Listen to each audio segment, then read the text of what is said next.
بسم الله الرحمن الرحيم. السلام عليكم ورحمة الله وبركاته. حلقة جديدة من تايم الأهلي على اليوتيوب.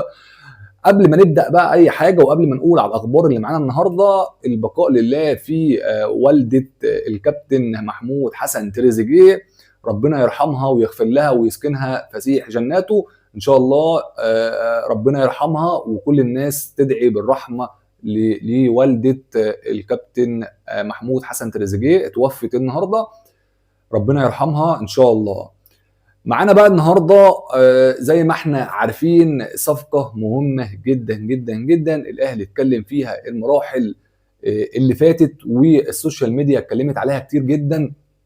النهارده معانا خبر يخص اللاعب بغداد بونجاح. طبعا اللاعب زي ما انتم عارفين اللي طبعا كان هنا في مصر، وكان واخد اجازه يعني وكده، وعامل معايشه هنا. واللاعب بالفعل راح مقر نادي الاهلي وقعد مع مسؤولين في نادي الاهلي. وطبعا اللاعب لسه النادي بتاعه متمسك بيه ومش عاوز يسيبه، لكن اللاعب دلوقتي بيضغط على النادي، وكمان جاله عرض من نادي السد عشان يرجع له. هو كان بيلعب في نادي السد وطبعا رفض اللعب النادي السد، وهو مرحب جدا للعب في نادي الاهلي هنا في مصر، طبعا علشان يشارك مع نادي الاهلي في كاس العالم 2025. طبعا اللاعب مميز جدا، واحنا كل الناس عارفه طبعا بغداد بنجاح، والناس كلها شافته والناس كلها اتفرجت على كمان وهو بيلعب مع منتخب الجزائر. طبعا اللاعب يعني مش انا اللي هقول اللاعب ده كويس ولا وحش، طبعا الناس كلها شافت لعبه والناس كلها اتفرجت على لعبه.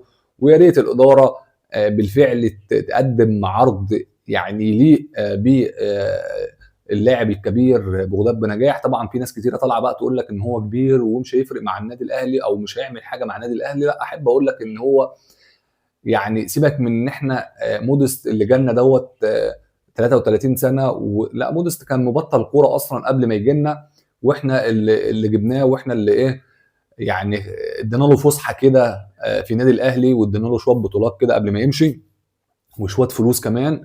فهو كان كده كده اصلا جاي ميت اللاعب مودست ده. فمش كل بقى لاعب عنده 32 سنه ولا 33 سنه فتقولوا عليه كبير ومش هيأدي والكلام ده. اللاعب ده يعني بغداد بنجاح عنده 32 سنه، لو لعب معاك لحد 36 سنه ما فيها ايه؟ في ايه المشكله؟ لسه شيكابالا بيلعب على فكره، لسه عبد الله السعيد بيلعب، لسه محمد الشناوي بيلعب. يعني لعيبه كبيره جدا عدت ال 35 و36 سنه ولسه بيلعبوا. مش كل لاعب هيجي لنا بقى عنده 33 سنه ولا 32 سنه فنقول لا ده كبير، ده مش هيقدم مع الاهلي. يا عم احنا عايزينه يجي مثلا سنتين او سنه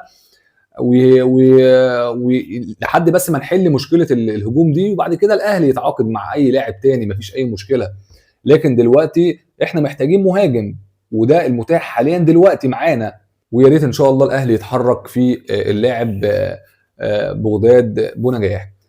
قصه ايفرتون، طبعا كل يوم هنتكلم بقى على ايفرتون والناس كلها طالعه. يعني بص، احنا زهقنا من كتر الكلام على ايفرتون، اللاعب البرازيلي اللي بيلعب في الدوري التشيكي. طبعا الاهلي بيفكر في حاجه مهمه جدا، الاهلي بيفكر في استغلال الشرط الجزائي للاعب، عاوز يخش له من الحته دي. اصل النادي طالب زي ما احنا اتكلمنا في فيديوهات قبل كده، طالب 3 مليون ونص تقريبا او 4 مليون للاعب، والاهلي ما معهوش او مش هيقدر يسدد او يدفع للاعب المبلغ ده. فالاهلي اللاعب طبعا مرحب، احنا قلنا قبل كده ان اللاعب مرحب جدا ان هو يلعب في نادي الاهلي. فالاهلي يخش من ناحيه ايه بقى؟ ان هو يستغل العقد الشرط الجزائي بتاعه، يعني ممكن يفسخ العقد بتاعه ويدفع له الشرط الجزائي وياخد اللاعب. الاهلي داخل في الحته ديت طبعا مع ايفرتون. فطبعا لو الاهلي عمل كده هيدفع كام بقى الاهلي في الشرط الجزائي غير الراتب بتاع اللاعب؟ يعني حوالي 1,200,000 دولار الاهلي هيدفع الشرط الجزائي ده، وياخد اللاعب ويدفع له الراتب بتاعه على حسب بقى، يديله 1,000,000 دولار، يديله 2,000,000 دولار، على حسب ما هو بيقبض يعني. بس تقريبا هو يعني في رينج المليون او اقل من المليون كمان. في الصفقه هتبقى مربوحه لنادي الاهلي لو دخل بالطريقه دي. هي طريقه جديده، طريقه الاهلي اول مره يعملها، بس اللاعب الاهلي محتاجه فعلا. الاهلي يتكلم معاه واللاعب مرحب جدا باللعب، ولكن الفريق اللي بيلعب فيه حاليا دلوقتي، الفريق اللي في الدوري التشيكي، هو اللي رافض يسيب اللاعب غير بمبلغ معين هو طالبه في اللاعب. ده معلومه وده قرار الاهلي هياخده الفتره اللي جايه في اللاعب ايفرتون. طبعا الاهلي طبعا يقترب في اول صفقاته في يناير من صفقة مصطفى العش، طبعا لاعب نادي زد المدافع. طبعا اتكلمنا عليه كتير برضه وقلنا، بس حاليا دلوقتي خلاص الاهلي بيخلص فيه. احنا قلنا من فترة ان في يناير اللي جاي الاهلي شبه ان هو مخلص اللاعب، ولكن اللاعب نادي زد عايز لاعب من النادي الاهلي، عايز كريم نيدفيد وياخد يعني زيادة مادية كمان، ويسيب مصطفى العش النادي الاهلي. طبعا مصطفى العش بيلعب مدافع، يعني مش يعني برضو مش هو ايه اللي انا هسيب لك لاعب وادفع فلوس علشان مثلا مدافع. لا، انا لو جايب منك مهاجم والكلام دوت ممكن اعمل الحته دي، لكن الاهلي لسه متردد في الحته ديت. بس شبه ان هم قربوا يخلصوا يعني كل حاجه في مصطفى العش. الفتره اللي جايه ان شاء الله، او الايام اللي جايه هيتم الاعلان على مصطفى العش. طبعا الاهلي يؤكد على قيد علي معلول مكان رضا سليم. طبعا الكلام كان على علي معلول الفتره اللي فاتت ان هو هيمشي وكولر مش عايزه والكلام ده، لكن الاهلي اعلن خلاص على بديل رضا سليم هيتحط مكانه علي معلول في القايمه. وخلاص علي معلول رجع وبينزل ونزل التدريبات خلاص بشكل طبيعي، وخلاص اللاعب جاهز لاي مباراه الاهلي هيلعبها الفتره اللي جايه.